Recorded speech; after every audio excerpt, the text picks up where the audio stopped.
A Narrow Girdle of Rough Stones and Crags by William Wordsworth. A narrow girdle of rough stones and crags,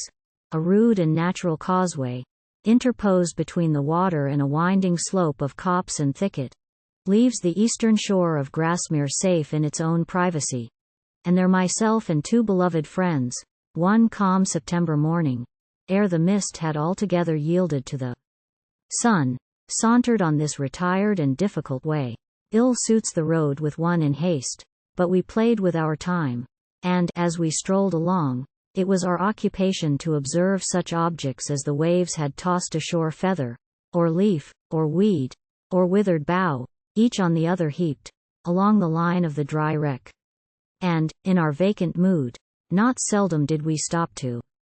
watch some tuft of dandelion seed or thistle's beard, that skimmed the surface of the dead calm lake, suddenly halting now a lifeless stand, and starting off again with freak as sudden,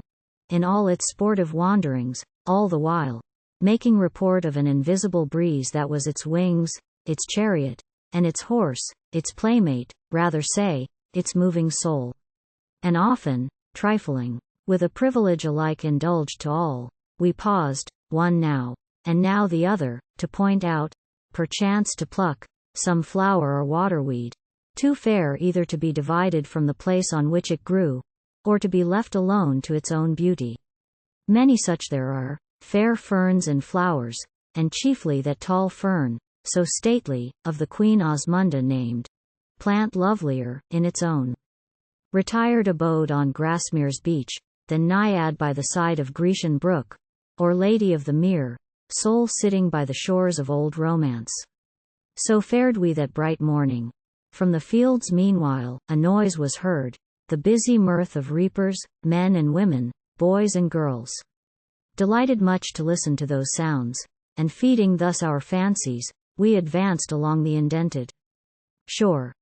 when suddenly, through a thin veil of glittering haze was seen before us, on a point of jutting land, the tall and upright figure of a man attired in peasant's garb, who stood alone, angling beside the margin of the lake. Improvident and reckless, we exclaimed, the man must be, who thus can lose a day of the mid-harvest, when the laborer's hire is ample, and some little might be stored wherewith to cheer him in the winter-time. Thus talking of that peasant, we approached close to the spot where with his rod and line he stood alone, whereat he turned his head to greet us, and we saw a man worn down by sickness, gaunt and lean, with sunken cheeks and wasted limbs, his legs so long and lean that for my single self I looked at them, forgetful of the body they sustained. Too weak to labor in the harvest field, the man was using his best skill to gain a pittance from the dead unfeeling lake that knew not of his wants. I will not say what thoughts immediately were ours, nor how the happy idleness of that sweet morn, with all its lovely images, was changed to serious musing and to self-reproach. Nor did we fail to see within ourselves what need there is to be reserved in speech, and temper all our thoughts with charity.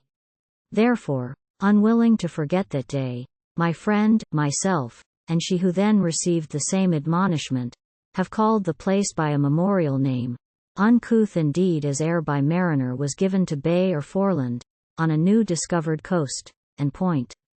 Rash judgment is the name it bears.